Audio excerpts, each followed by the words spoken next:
what we've done is focused on building really what we call a digital proof network that puts the clinician at the center, that gives them the ability to manage the most important documents of their career, their credentials. Because it was interesting, they were really being left out. They're being asked to enter the same information again and again.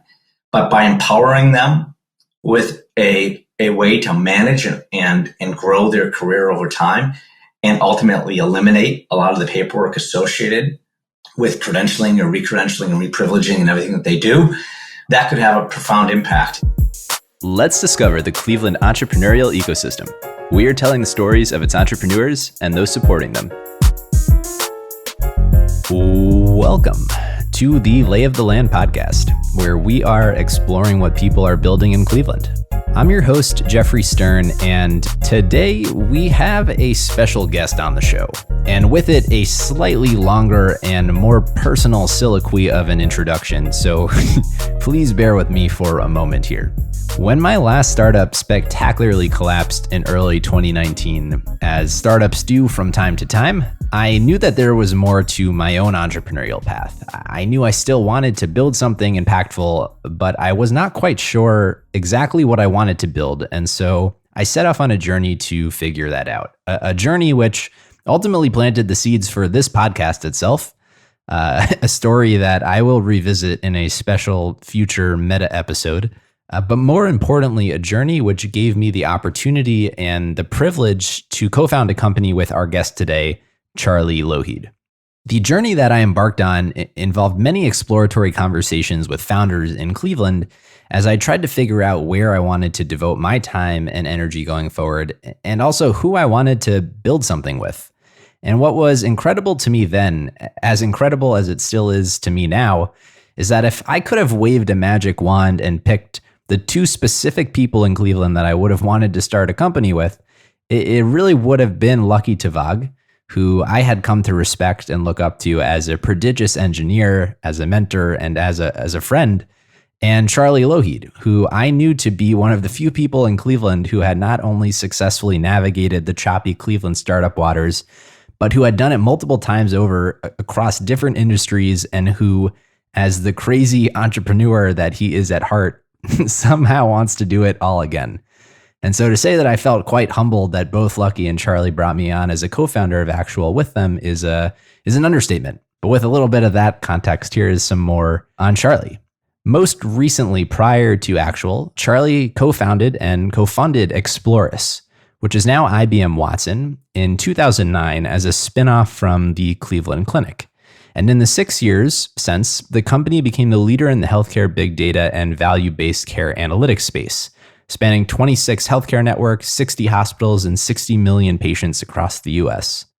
Prior to Explorys, Charlie co-founded Everstream in 1999, which later became the market leader in broadband and content analytics before being acquired by Concurrent, a public company, in 2005. Over there, he had served as the CTO and later as the president of the company, enabling its clients to leverage their data to exponentially scale their networks and broker better deals with content providers. And Charlie had also been at the forefront of innovation within the financial services sector, having led online banking and consumer analytics before then at KeyBank, National City Bank, and at PNC. Charlie is also an active leader in the local community here in Cleveland, serving as the chairman of the Lougheed Initiative Foundation, vice chairman of Friends of Breakthrough Schools, and chairman of the Galen Foundation and peoplebeatingcancer.org. Honestly, it is very exciting to have Charlie on the podcast to share his story and the work that we are doing together at Axuall. I have personally learned an immeasurably great deal from Charlie over the last 2 years, and I hope that through this conversation, you all can enjoy and glean some insights as well. So with that, please enjoy my conversation with Charlie Lougheed. Well, obviously, this is a special conversation. It's been, I feel like, the ace up my sleeve as I sort of curated the stories of Cleveland entrepreneurship to tell. And I've been looking forward to having you on the podcast, Charlie, because a repository of Cleveland entrepreneurship stories would be sorely missing without your contributions. Well, thank you, Jeffrey. It's good to be here. It's going to be a fun experience here. You're interviewing me, and you know a heck of a lot about me. So you know where all the skeletons are buried. At least in this We'll pick the good skeletons. The good ones, yeah. The good, the bad, but not the ugly. I like that.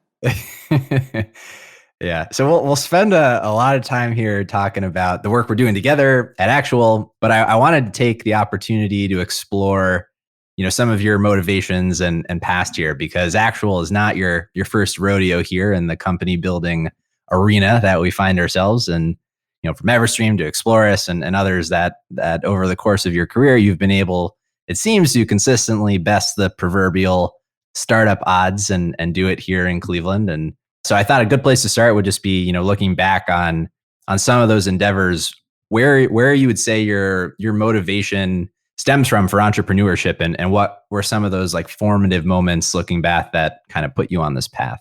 Yeah, well, I guess I'd have to go way back, and this is going to date me. When I was a kid, I grew up in this entrepreneurial family. My grandfather, who was an immigrant, was an entrepreneur. He had his own tool and die, and then a cash register business. And my dad was co-owner of a car dealership and a Chrysler dealership in the middle of Ford country in Dearborn, Michigan. And, he had to obviously overcome not being a Ford dealer, but on top of that, he figured out how to create a really strong business, led by himself being a really honest guy, which I think was something that the industry and others were really looking for. And so I got to watch him and kind of his just incredible devotion to service. And I'll probably touch upon that a few times. I think entrepreneurs have this service gene. We really want to take care of people. And in many cases, we want to do things better for people, offer something that truly adds value and brings joy to people. And so I just watched my dad do that for so many years, and it was really exciting to see that. And then I also had the experience to watch my brother, Doug. He's 14 years older than me. So I was the youngest of four in the family. So Doug was obviously way further along in his career.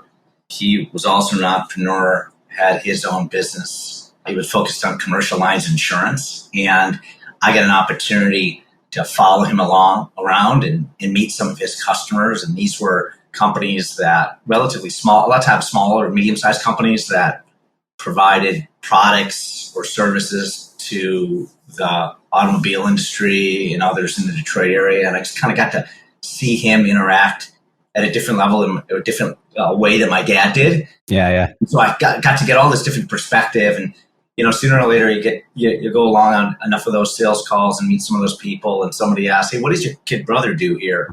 Does he work for the insurance company?" And at that time, I'm like 15, 16 years old, and he's like, "No, but he does like computers."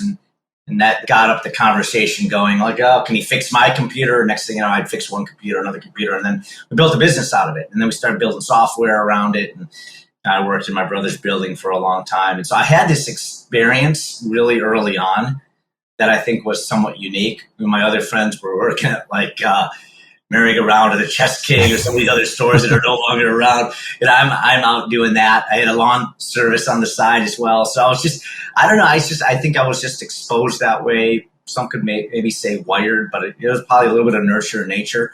Again, I just tied back to service. Like everything I did, I just wanted to, bring some joy or utility to someone. And because that's what I watched, my family do. And so that's how I sort of got started in this and kept doing it through college, and then decided to spend a little time in the corporate world, worked for Deloitte for a little while, went to work at key banks. So got to experience at a really large company, wound up running the technology side of the house for their internet banking, and then met Steve McHale. And that's the person I started, went to work at Everstream, and then we kind of did a reboot on that business and sort of refounded it. And so that was a really exciting time for me. Yeah. When you and Steve, the dynamic duo, kind of met, and you bring this kind of, bringing joy to people perspective, starting those businesses. I'd love if you could just take us through, maybe Everstream and Explorys and working our way to Axuall. Like, what the joy you were hoping to bring to those people you were working with were from those businesses, respectively. Yeah, well, it was interesting because Steve sort of recruited me through a friend, and Mike Anders. And Mike and I had worked at Key, and Mike knew that I had this entrepreneurial gene, and I was only going to be at Key for so long. Started introducing me to folks, and that's who introduced me to Steve. I remember Steve calls me up. I think he's like pumping gas or something like that. All this background noise, it's all commotion. This is, if you know Steve McHale, he can operate around a ton of commotion in his life. And there he is, talking to me. And I had at that time, I really didn't want to leave. I was kind of on the upswing there and things were going well. And he's like, come over here. We need another entrepreneur on the team. There were a couple other folks there, Blake Squires and Sean Ricksecker, who had started the business early on, just a month or two earlier. He's like, come on over. This is a really interesting business model. It really was. It was, if anybody recalls, I mean, everybody knows Mark Cuban, right? One of Mark Cuban's most successful businesses was a company called broadcast.com that was basically a streaming media company that it was a centralized service, centralized station. They had a whole bunch of different stations and they subsidized it with advertising, obviously. And what Steve, Sean, and Blake had come up with is this idea that to do it locally or regionally. And they had found this interesting thread through it all that a lot of the advertising that was being sold regionally was being sold through newspapers and in relationship also with radios. And so there was this relationship within these regional areas, and billions of dollars of advertising were going through it. So we looked at this and said, all right, we'll be the regionalized version of broadcast.com. Well, that all went great. That was 2000.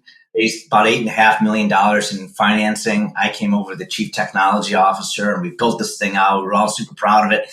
And all of a sudden the bottom fell out. That was the first real bomb crash, right? .com bomb. I think that was hard for all of us. And I think one thing I learned from Steve as a leader was you can't consider your product itself the North Star. It's got to be the company and the organization. So what we did is we really started to think about, all right, advertising is hard enough to sell in any new market or new product. It's going to be impossible to sell for the next few years within streaming media. It just isn't enough demand for it in a turn down of the economy like that. So we asked ourselves, what else are we good at? And one of the things we were good at is building one of the largest streaming companies in the US. Believe it or not, we were like in the top 10 of data pushers, meaning we were pushing a lot of data out of our systems, streaming a ton. And we had built data centers. We had built technology to manage all this, to streamline it, to reduce costs. And at one point, we were burning like $500,000 a month on just bandwidth. So we had to figure out how to manage all that. We had all this infrastructure there. We had still probably $7 million in cash in the bank from our round of financing.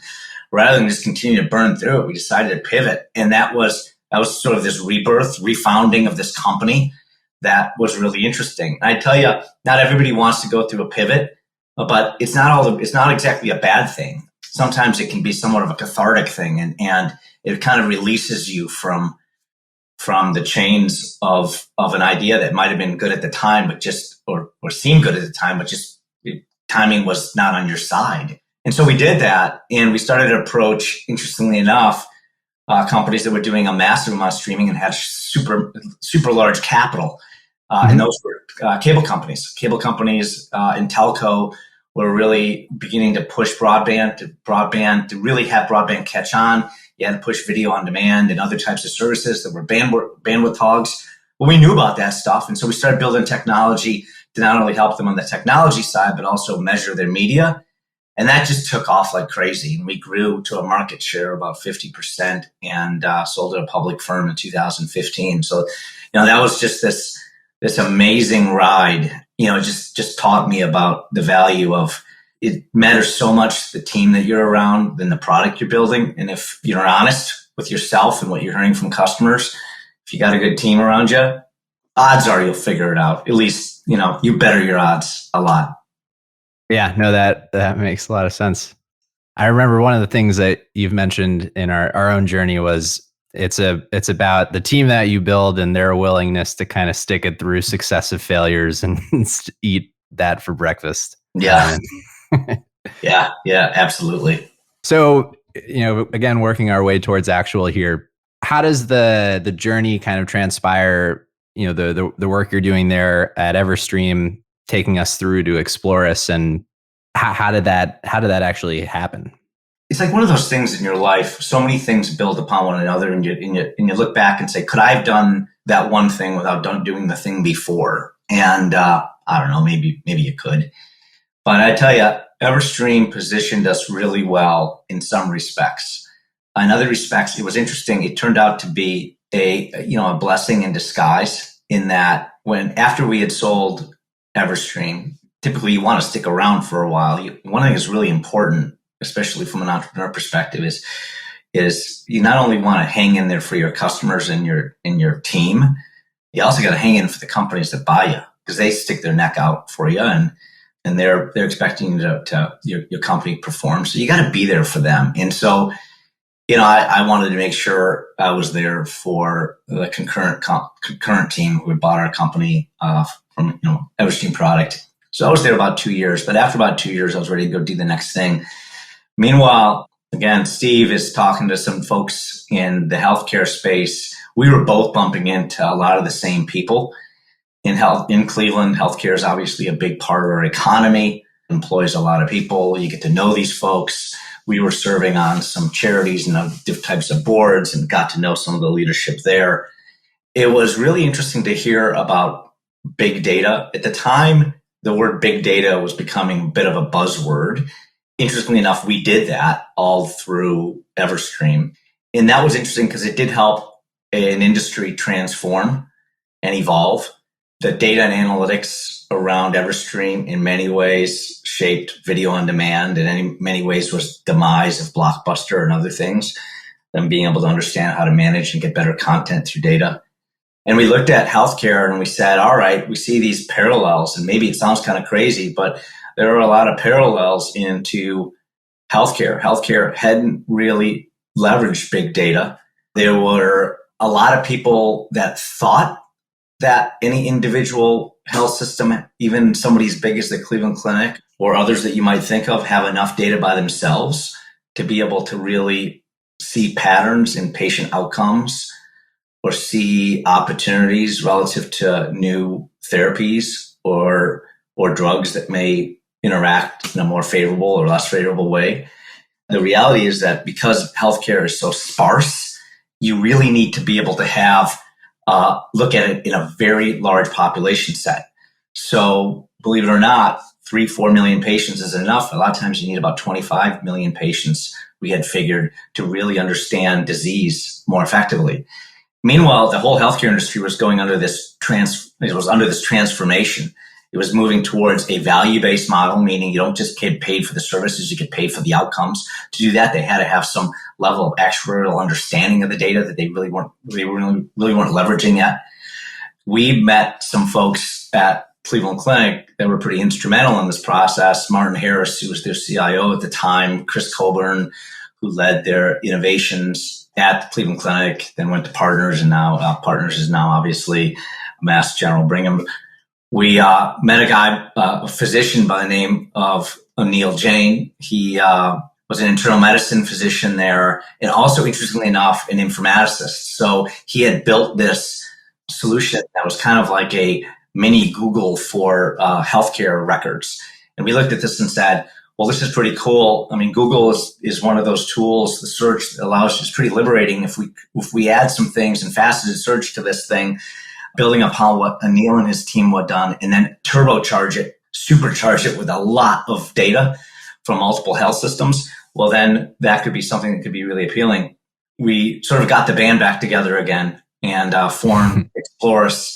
It was myself and Steve and Anil and Doug Meal, who was a brilliant software engineer, still is. And we looked at this and said, all right, we think we can solve this problem if we can convince Cleveland Clinic that it's in the best interest of them and healthcare to create and allow for a model where data can be shared across multiple health systems, even their competitors, in a way that obviously protected the data privacy and the healthcare system's interests. And so we built that technology. And once we were able to prove that and show how powerful this data was at scale, things really took off. And Explorys, in many ways, just exploded over the next few years. We went from starting at Cleveland Clinic that had about 3 million patients at the time. And by the time I left Explorys, we were about 90 million patients in that data set. And so in 2015, on our way to thinking about what's next and funding the company, prepare for probably either go public or something like that, or maybe an acquisition, we bumped into the folks over at Goldman Sachs. They introduced us to IBM, and in 2015, IBM acquired Explorys, and we became the first of their Watson Health portfolio. It was kind of the big data backbone. So that was just this surreal experience. It brought a lot of jobs to Cleveland. We got IBM to commit to a building that was being built here in Cleveland for just that. And so, it was a really fun experience, but just learned a lot. And I also learned a lot about, the power of data and how transformative it can be for an industry and ultimately for the people it serves. So with some of those learnings, how did those kind of inform as we make our way towards the present day here and the work we're doing together at Axuall, what you wanted to do next? Well, yeah, same drill at in terms of sticking around. I had the same drill over at IBM. I knew I wasn't going to finish my career at IBM, but I enjoyed working with the people, and we had work to do. And the company, I really wanted to see the company scale. So I stuck around for about 2 more years. But after that, when I exited, shortly thereafter, I went on this thank you tour, if you will. After building a startup and then selling or exiting it, and then thinking back a little bit, you do tend to reflect. You have this, at least for me, you kind of get, you sort of have this feeling of gratitude wash over you, because you just realize that there's no way we could have done this without what really amounts to a few dozen people from a customer perspective. Obviously, many more from the company's standpoint, but there's usually not even a few dozen. There's probably a dozen or so customers that are like, wow, they really made the difference for us.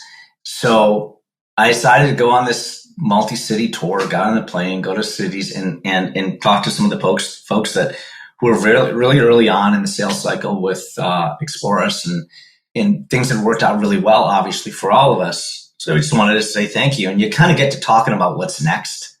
And what I kept hearing again and again, and these were like chief medical officers and CFOs and CEOs of large health systems, they were saying, Charlie, healthcare is so much of people's business. I don't think people realize that. A lot of times people think about the machines and the drugs and the devices in healthcare, but 80% of it's delivered by people. It's 18% of our gross domestic product in the US.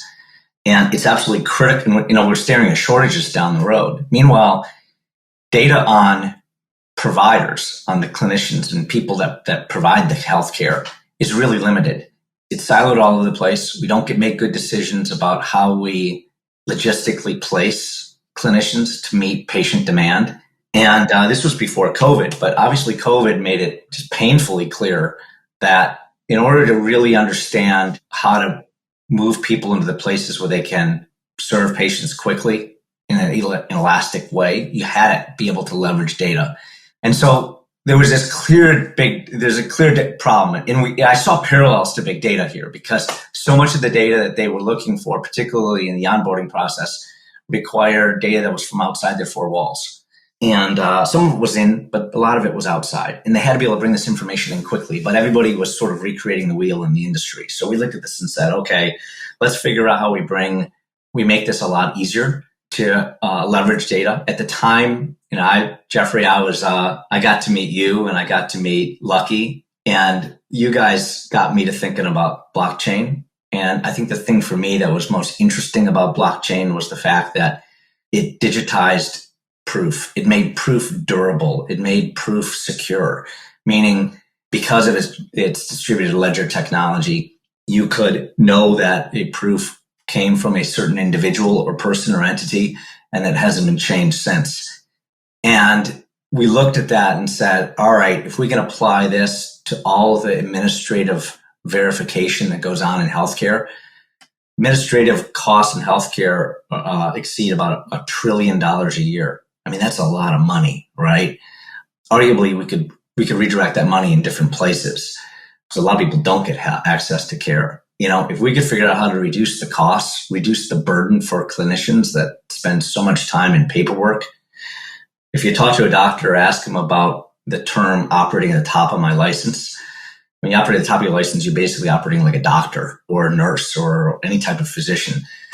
Paperwork probably wouldn't be considered at the top, not even the bottom. It's like been the basement. And they do so much basic paperwork right now. And we also looked at the economics, and I think that's really important for any startup, just understanding the economics of your customers and how important it is for them economically to sustain their mission and what impact your solution might have on it. So, it was this process, and it was, again, just talking to a lot of people and, trying to be cautious, not to knee jerk just because one or two people said something, but waiting till you hear it from a number of people. And, that multi-city tour gave me this immersion in this problem, and it was inspiring. So to level set there, how do you describe Axuall today in an elevator pitch kind of format? That's funny because, it's multidimensional. So I kid with people. I think Axuall's got a great elevator pitch as long as we have 1,100 stories to tell it. I think that the key here for, why we formed Axuall is really three things. And I touch upon each one of these. It's that, number one, patients need safe access to healthcare, and you need clinicians to do that. And when there are shortages, and what happens inevitably is patients either wait for the care and things get worse, or they go elsewhere, and an issue relative to continuity of care begins to pop up. Meaning, if you're seen by 2 or 3 doctors, doctors can't see patterns over time. So if you're jumping around just to get an appointment somewhere, that's not good for the patients either. And obviously, they need safe. I mean, many of the listeners have probably heard of the Dr. Death podcast. We have to make absolutely sure that the clinicians that are seeing our patients, our family, our friends, our children, are competent in what they can do. And there's proof of that.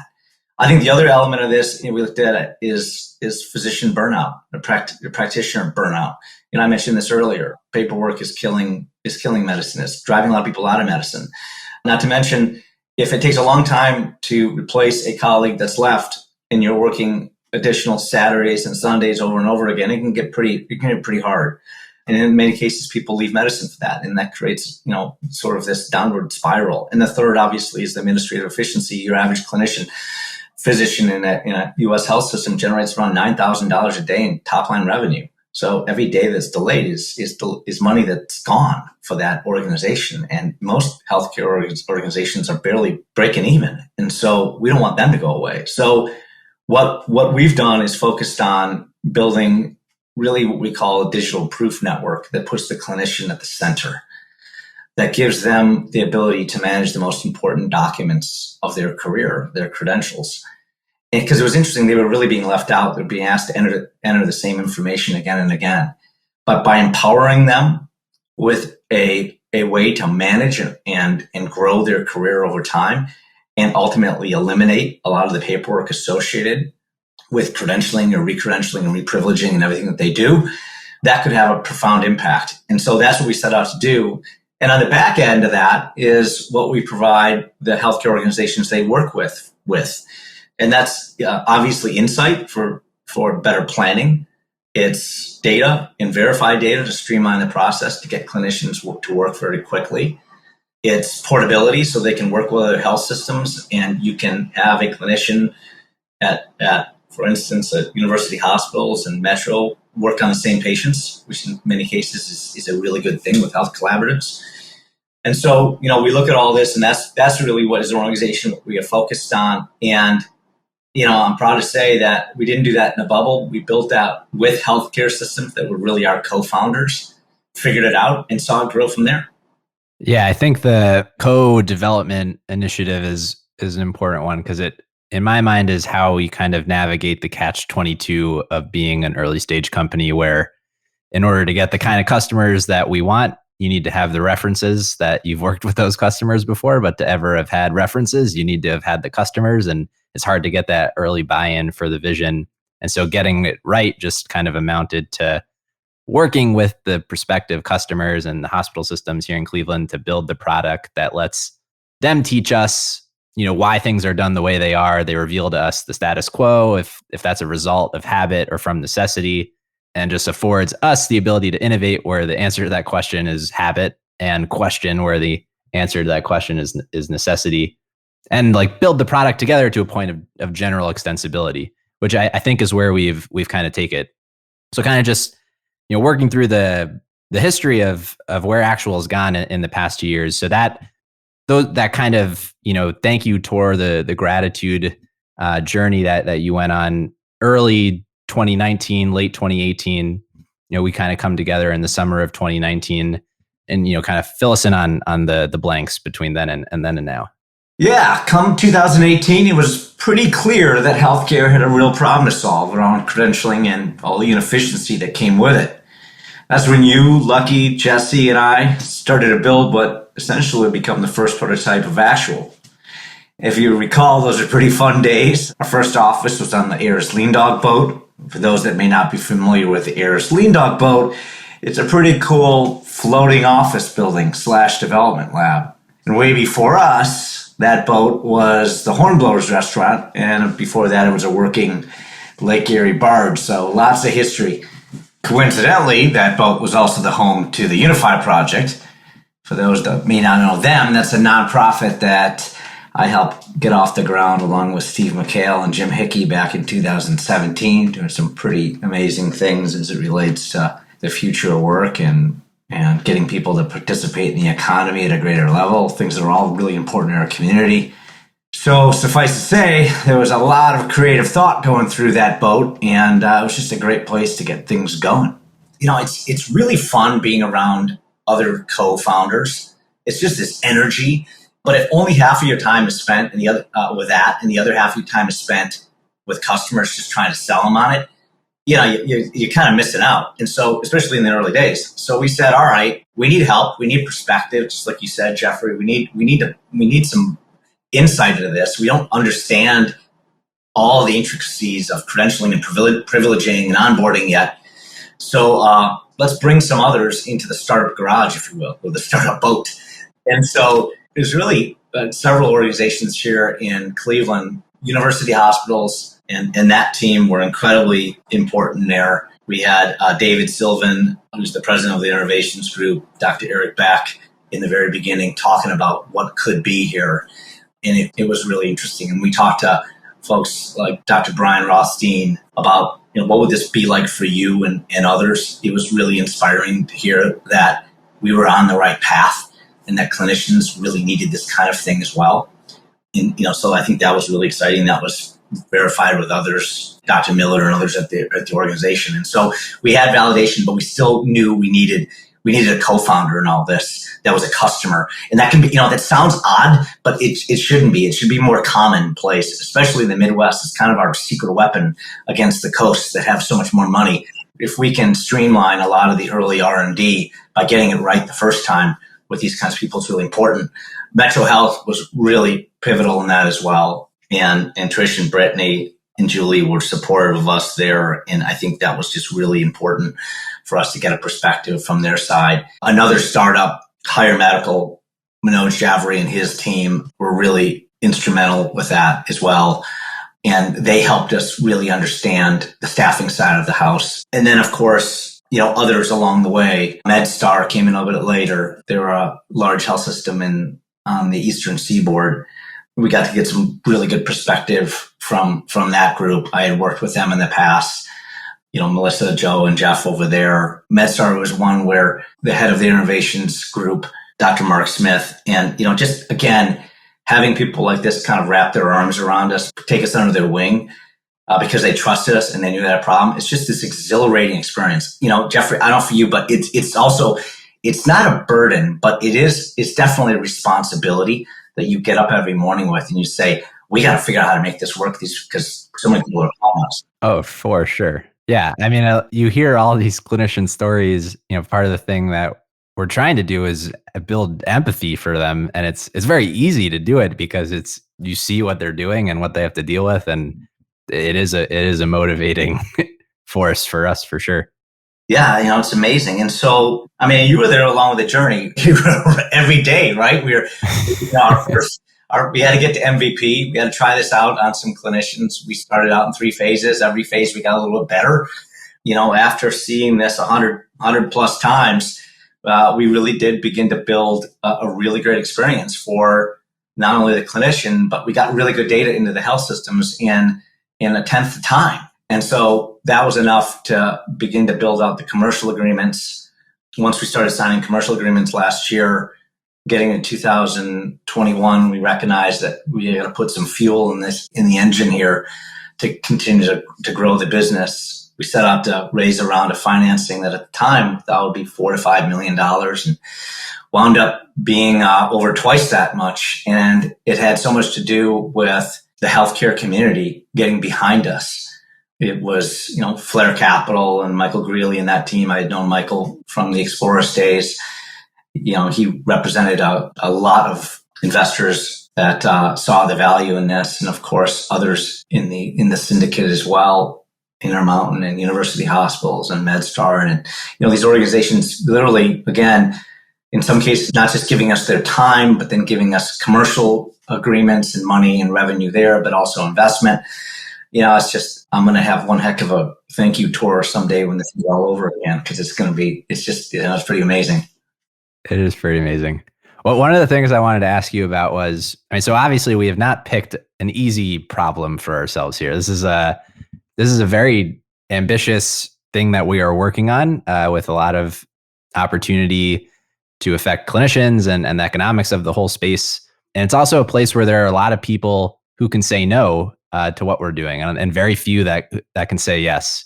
And one of the kind of privileges, I think, of working with you over the last few years is kind of witnessing your superpowers in action, or at least what I perceive them to be. And one of them that I wanted to talk about was you seem to have this endless supply of what I would call productive impatience that lets you run through multiple and successively thicker brick walls where you attack these obstacles where others kind of feign from them. I'd love to just hear your perspective about how you think about this ability that you have in the context of what we're doing here at Axuall. Jeffrey, it's funny because, somebody a long time ago, a mentor mentioned to me, he said, selling into B2B is, especially large enterprise, is a lot more of an emotional sale than you'd ever think. And for a long time there, I didn't really understand what he meant there, but it's actually not as logical as you'd think. I mean, when you and I go out to buy a car or a computer or a phone, we look at a lot of different specs and we say, I don't want that one. And yeah, sometimes color and things like that, brand matter, but it's a lot more, you look at a lot more data. In large corporations and large organizations, there's more than just the features, functions, and data. There's psychology, right? There are reasons things have evolved over the years. There are explanations for the inertia that people scratch their head and say this bureaucracy is killing me. And so I think it's just really important to recognize that the larger an organization is, the greater risk there is of just dysfunction. And it's not any kind of one nefarious plan. It's just the way that things work out over time. And I think for us, one of the things that I think is really important is understanding, starting with, all right, let's all get around a mission. Let's all get around a mission of we're going to need to improve healthcare. We've got shortages of clinicians. We better make it easy for them to grow in their career. And I'm not just talking about physicians. I'm talking about the 16 million healthcare workers in the U.S. that can move from aide to nurse to a nurse practitioner and whatever, right? And you move around in your career and do the kind of things you want. That's going to be really, really important. And, we've got to fix the data problem that exists out here, because if we don't, patients aren't, like I mentioned before, patients aren't going to get served, and we're going to burn out clinicians. So we can't let that happen. It's too important. And I think making sure that we root ourselves in how important this mission is helps you kind of get up off the ground after you've been knocked down, because it happens a lot. I think the other thing too is, from a psychology perspective, is really just understanding all the different stakeholders. And for us, we've had to do that. And it's still a journey. But typically when we talk to executives inside of organizations, they're like, yeah, heck yeah, this makes a heck of a lot of sense. The ROI is sound. It's been proven. We can, this aligns with our values as an organization, go do it. But as you get further down into the organization where a lot of things are getting done on a day-to-day basis, they may not be motivated. They may not be part of because it's not part of their job description. In some cases, what we do may be their job description, which can be pretty threatening. And so a lot of this is just have to understand people and have a little empathy for the way that they're looking at it. And I think if you can do that, because a lot of people arguably do is a lot of manual tasks all day long. And I think all of us know in the back of our mind that's going to go away over time, that a lot of those jobs will be replaced by automation. But, I think it gets to what one administrative person said to me once. She said, when I was a little girl, I didn't wake up in the morning and say, oh boy, I can't wait someday to become a paper pusher. But it sort of worked out that way. But I think the thing that the responsibility of any innovation company is to try not to leave people behind. But let's figure out how we also put data in front of people so they can move from being pure administrative to now analytical, because those are a lot of the jobs of the future. And so, I think part of our success, again, any startup is you've got to have this, you got to think about humans. It can't just be about technology. It also can't just be about the mission, by the way, that I just mentioned. You got to think about the humans involved in it. And that's, I think, the thing that's probably the toughest. And, for me personally, I'm trying to learn every day and pay attention to that kind of stuff, because I really do think it's important. Right. Internally, it speaks to the kind of company that we're trying to build as well. So I think we've kind of caught up to the present here. We can turn the retrospective lens towards the prospective future. And I'd love to just get your perspective, less for myself, more for the our dozens of listeners here, about how we're thinking about the future of Axuall and the vision for the company going forward. Yeah, I think as we think about the future of Axuall, first off, we are a data company. We're also a networked data company that puts the subject of that data in charge of their data. I think one of the things for us that's really important is that because we're built on such a strong consent model, making the life of the healthcare worker a lot easier by helping them leverage their own data and others use that data based on their terms, I think are really important. And I think as we continue to build that out, I think that's going to be really key for our future. As a healthcare space, the whole U.S. healthcare sector will start getting smarter about how we deploy human capital. And think about it. We've got a baby boomer population that really wants to stay in their home. Just obviously, everybody would, as long as they possibly can. And innovation is going to be a key part of that. But so are people. And in many cases, I think it's going to be the future of work. Yeah. No, I'll cede an open-ended closing actual question here for you. But anything you feel like we should cover here that we haven't yet talked about with regards to Axuall and what we're doing together? I think one thing that'd be kind of interesting, that we really haven't talked about and we're bouncing around a lot is obviously Axuall is a Cleveland-based company and we pride ourselves in that. This is a wonderful community and I've raised my children here. Many of us have, and it to some degree echoes our entrepreneurial and ingenuity and spirit from the industrial age. The city grew as fast as it did because we figured out how to solve problems, figured out how to operationalize around it. And we need some more of that. And we need to support the startups. But it's going to be interesting to watch Axuall over the next few years, because despite as much I love Cleveland, it's going to be hard to hire more than 60% of our staff from Cleveland. COVID and work from home has changed a lot of things. They were changing to begin with, but now it's really accelerated it. I think every tech company needs to look at this and say, all right, the world, or at least my time zone, has to be my oyster. Meaning we've got to be able to pull people, the best talent we can, as quickly as we can. And sometimes, fortunately, they're not going to be local. But as much as we can draw from the local community, I think it helps our community. I think our emphasis around education is so absolutely key. It's why I'm involved with the Metropolitan School District and Breakthrough. I think these things are really important. Education is the only way forward to participate in the economy. And we need these skills and we need people doing that. And so, yeah, I mean, I think it's going to be interesting. The companies in the past where 80% has been Cleveland, 90% has been Cleveland, this one could be 60-40 or maybe even 50-50. It's going to be interesting to see that evolve. Yeah, it definitely will be. But I think it's a good segue here to our closing question, which is uniform and is really about Cleveland and painting a collage here of not necessarily people's favorite things in Cleveland, but of things that other people may not know about, the hidden gems, if you will. So with that, Charlie, some of your hidden gems in Cleveland. Yeah, Jeffrey, I think one of the ones is a lot, right? Food's great here. We've got great art. We've got great sports. For me, I need to be able to decompress, go for a hike or a run. And I've always seemed to do that along the Chagrin River. And a lot of that has to do with the fact that some of our metro parks, which I think are definitely a hidden gem, afford you the ability to do that. I mean, there's so many amazing spots along that, South Chagrin and Squires Castle. And it's had such an influence on me that last year we decided to build a house on the Chagrin River. So I look at it every day now. And so, yeah, I mean, I think to me, that's one of the hidden gems, and everything along that way. And it's been something that's, inspired me over the years. The metro parks are pretty fantastic. Well, Charlie, I appreciate you very much coming on.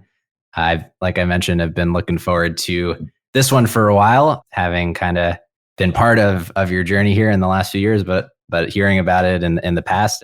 Yeah, I'm excited about where we're going to take Axuall, but appreciate you coming on and sharing your story. Thanks, Jeffrey. All right, it's a lot of fun. Yeah. If folks have anything they want to connect with you about, reach out, where's the best place for them to do that? Probably LinkedIn's the best place. Always willing and excited to connect with people in the entrepreneurial space, and happy to answer any questions you may have along the way. Yeah. I'd be remiss also if I didn't mention that we are hiring at Axuall, and so for anyone listening, if you're interested, reach out to Charlie, reach out to myself. Happy to chat about that. Absolutely. All right, Jeffrey. Well, this has been awesome. Thanks a lot, and I'll see you again in like 10 minutes. Yeah, I'll see you in a bit, Charlie. All right. Thanks. Bye. That's all for this week. Thank you for listening. We'd love to hear your thoughts on today's show. So if you have any feedback, please send over an email to jeffrey@layoftheland.fm or find us on Twitter @podlayoftheland or @sternhefe, JEFE. If you or someone you know would make a good guest for our show, please reach out as well and let us know. And if you enjoy the podcast, please subscribe and leave a review on iTunes or on your preferred podcast player. Your support goes a long way to help us spread the word and continue to bring the Cleveland founders and builders we love having on the show. We'll be back here next week at the same time to map more of the land. The Lay of the Land podcast was developed in collaboration with the Up Company, LLC. At the time of this recording, unless otherwise indicated, we do not own equity or other financial interests in the company which appear on this show. All opinions expressed by podcast participants are solely their own and do not reflect the opinions of any entity which employs us. This podcast is for informational purposes only and should not be relied upon as a basis for investment decisions. Thank you for listening, and we'll talk to you next week.